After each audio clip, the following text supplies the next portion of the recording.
I'm just saying.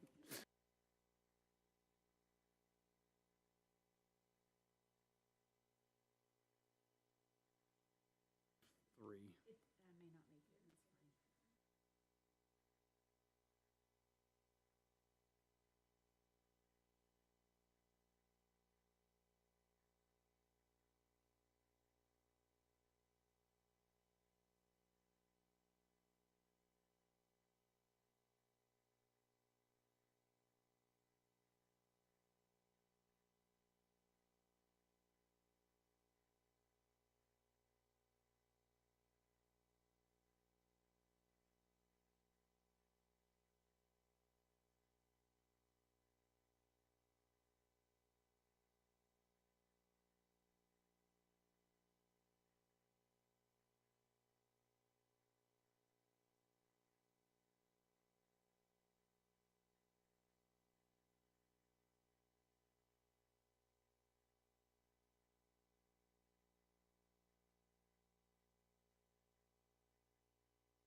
We're going to call the order the meeting of February 25th, 2025.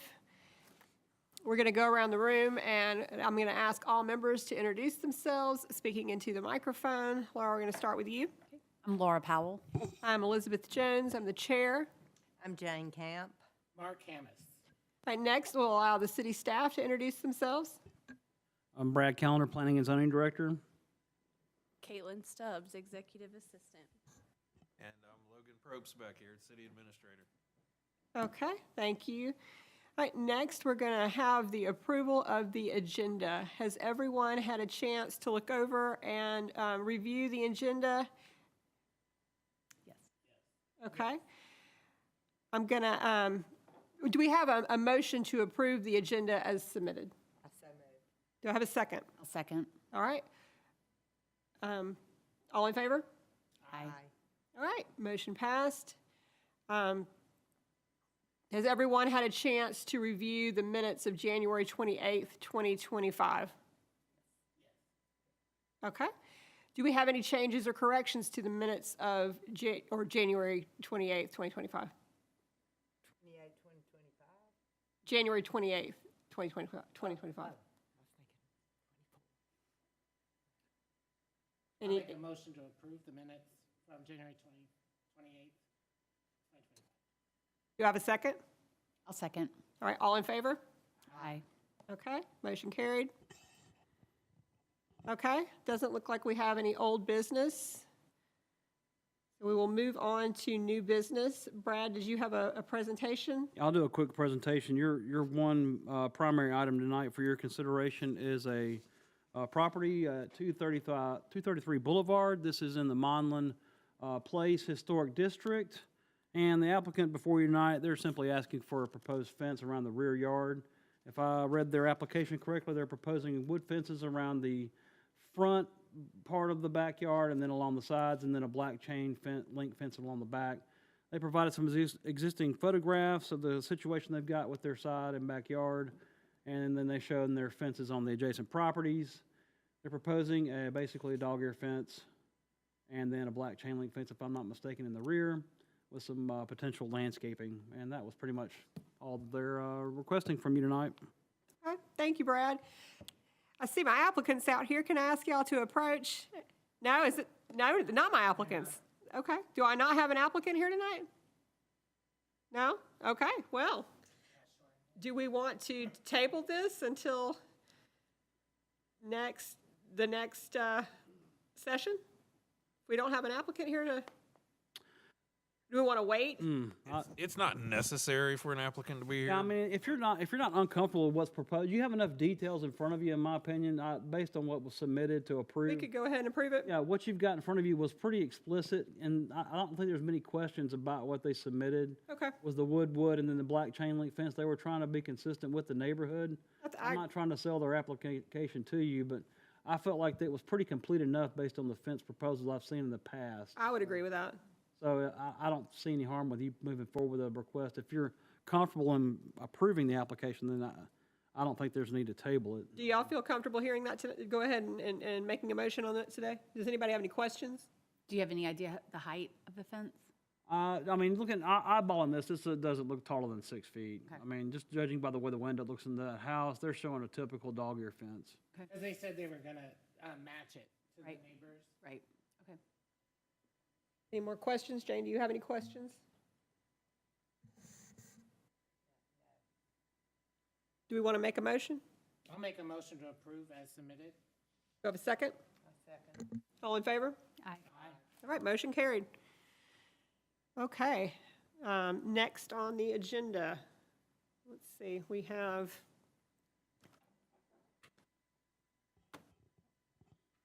let me scroll down here. The commission and staff discussion on the newly adopted character-based code.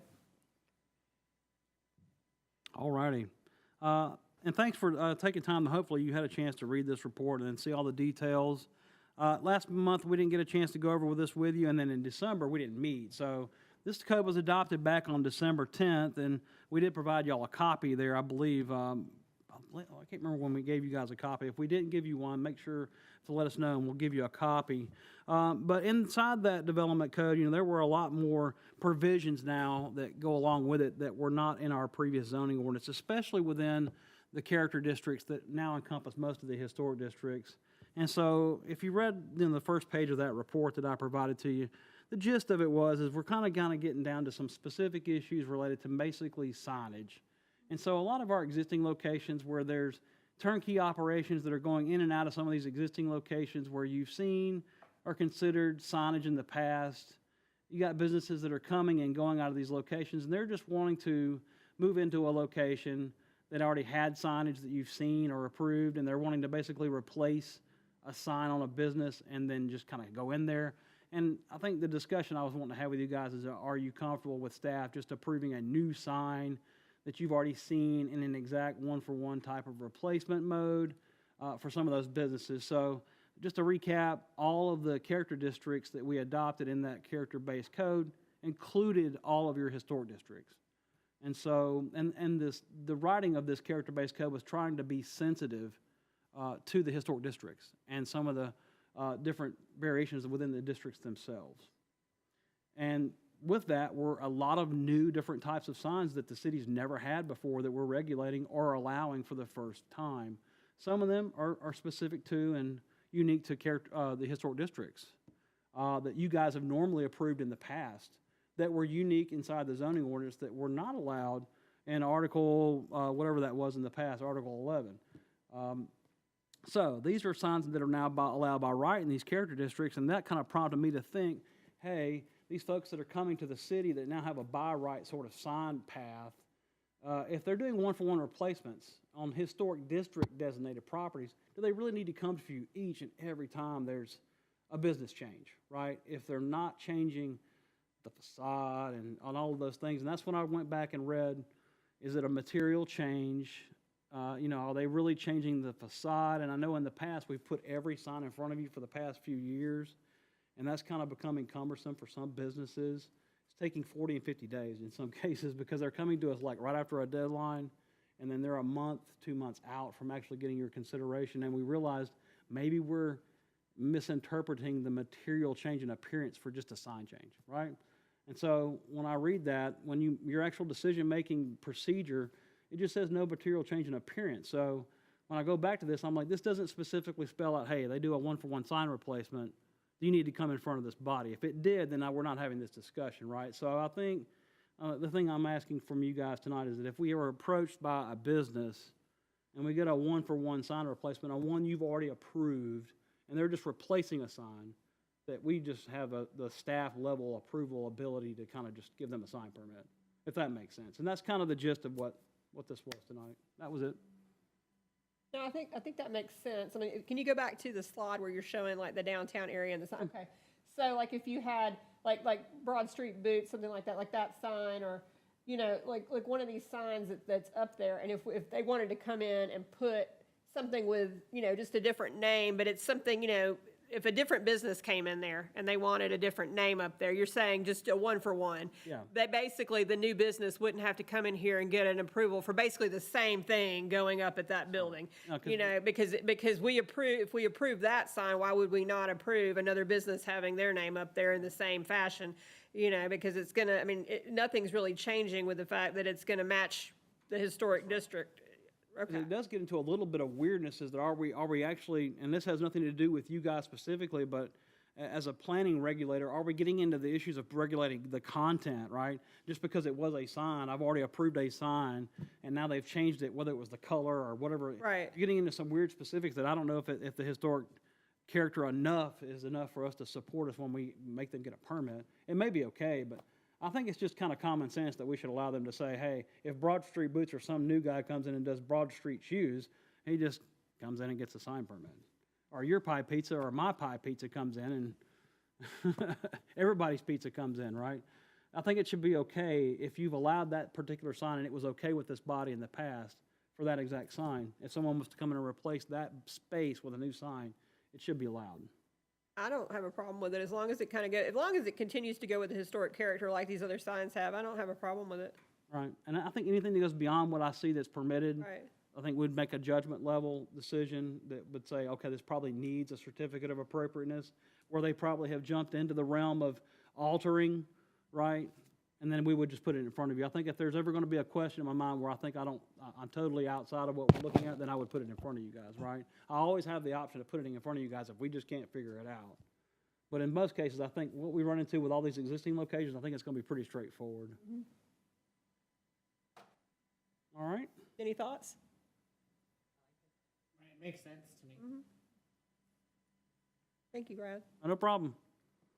It's not really changing anything. We're not really rewriting a policy or anything. It's kind of already written that way. Yeah, We just no, I need to think- make sure that we stay I on think the, that makes sense. kind of, we were just jumping on everything that came to us was just like historic district, the box check got checked and we just threw it at you. I mean, I think that's great. yeah, all right, Thank you, Brad, for no everything. problem. All right, are we ready for an adjournment? Okay, do I have a motion to adjourn? I'll make a motion. Do I have a second? I will second. All right, all in favor? Aye. Aye. All right, this concludes the HPC meeting of February 25th, 2025. We are adjourned.